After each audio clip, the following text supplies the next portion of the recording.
Quero trazer um outro tema agora. O ministro Fernando Haddad falou sobre o caso do Banco Master, disse que pode se tratar da maior fraude bancária que o país já teve. E o André Anelli está conosco para trazer mais informações agora. Conta aí, meu amigo, seja muito bem-vindo.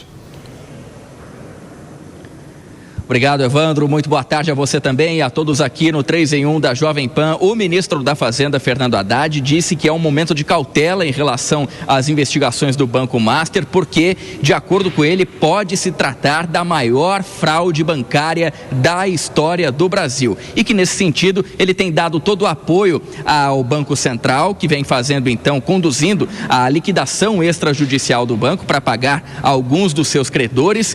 E, por outro lado, Haddad também disse que manteve contato com o presidente do Tribunal de Contas da União, Vital do Rego. A gente destacando, para contextualizar, que o Tribunal de Contas da União, nos últimos dias, acabou decidindo por uma inspeção sobre tudo aquilo que está sendo conduzido pelo Banco Central na área da liquidação extrajudicial. Então, Fernando Haddad disse que o Banco Central, até o momento, vem conduzindo um trabalho com seriedade, fez elogios ao presidente da autarquia, Gabriel Galípolo, e, nesse sentido, disse também que a inspeção por parte do Tribunal de Contas da União pode colaborar nesse processo da liquidação extrajudicial do Banco Master.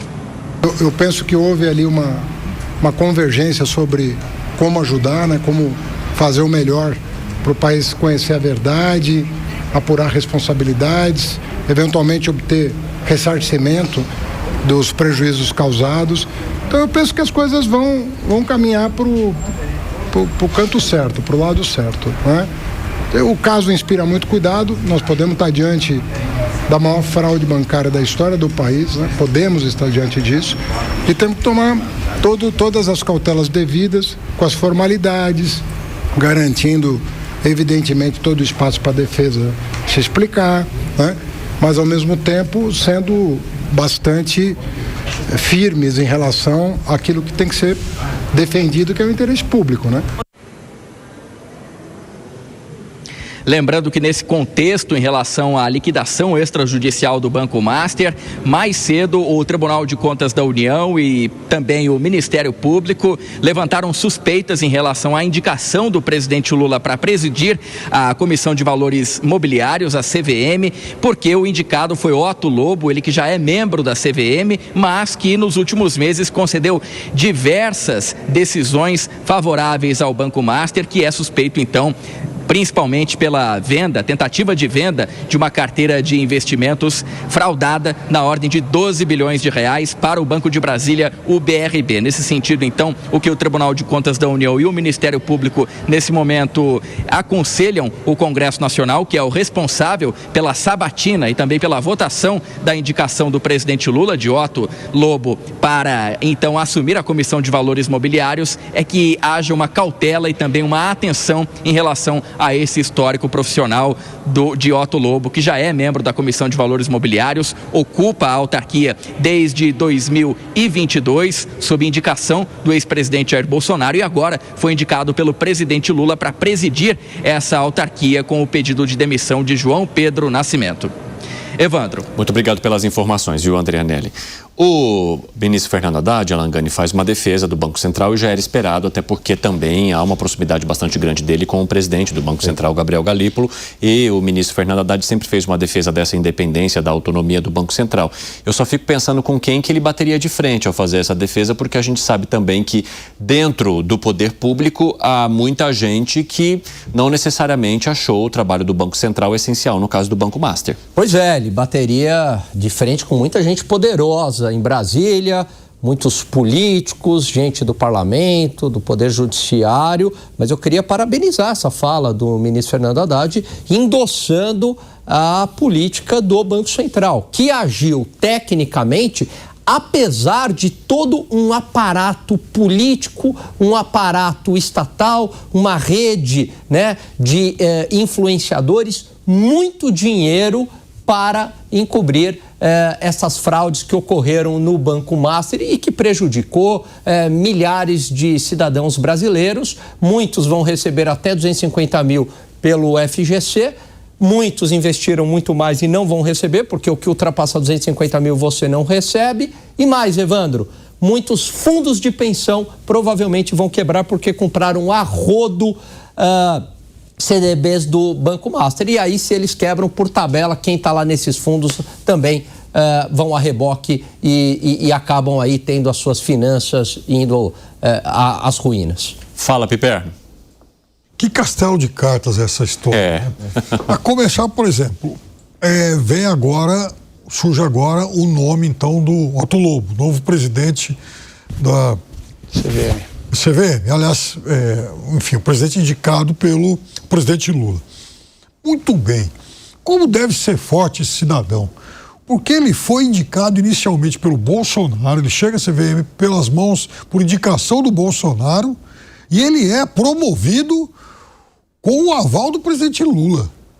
Ou seja, ele consegue agradar o Bolsonaro e o Lula.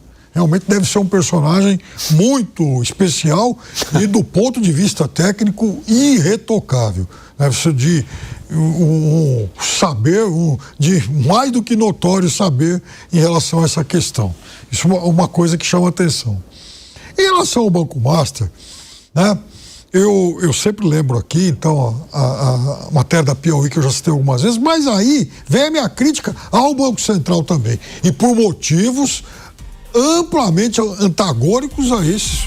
Não, Piperno, rapidamente, porque agora são 5 horas. Quem nos acompanha pela rádio está conosco. Bem-vindos vocês que nos ouvem. Que bom ter vocês por aqui para a gente debater no nosso 3 em 1. Eu sou o Evandro Cini e seguimos juntos pela próxima 1 hora. E nós estamos debatendo nesse momento uma fala do ministro Fernando Haddad que sai em defesa do Banco Central em relação à situação envolvendo o Banco Master. O ministro Fernando Haddad disse que essa pode ser a maior fraude bancária que a gente já acompanhou aqui no Brasil. E o Fábio Piperno estava trazendo os argumentos dele e faria agora justamente também uma crítica ao Banco Central nessa história toda. Então, vá lá, Piperno. Por um motivo antagônico a esse dos influencers, dessa turma que foi paga, muito bem remunerada, né, para falar bem do Banco Master. Olha o nível de gente também. Então, você tonto que segue esses influencers, olha bem. E muitos nem são de finanças, viu, Piper? Quase nenhum. Pois é. Mas o que mais tem na internet é a gente influenciando de coisas que não sabe. Tem a menor ideia. Que não usam, que não acompanham, que não vivem. Porque enfim, a minha queixa ao Banco Central é a seguinte: se a revista apontou uma série de coisas estranhas mais de um ano antes de estourar esse caso, ora, por que não foi dado o alerta lá no Banco Central? Por que naquele momento o Banco Central não falou, opa, pera lá, pelo menos em relação a essas relações com o Banco de Brasília, a gente tem que tomar alguma atitude, porque o negócio é muito suspeito. E o Fundo de Previdência lá do Rio de Janeiro?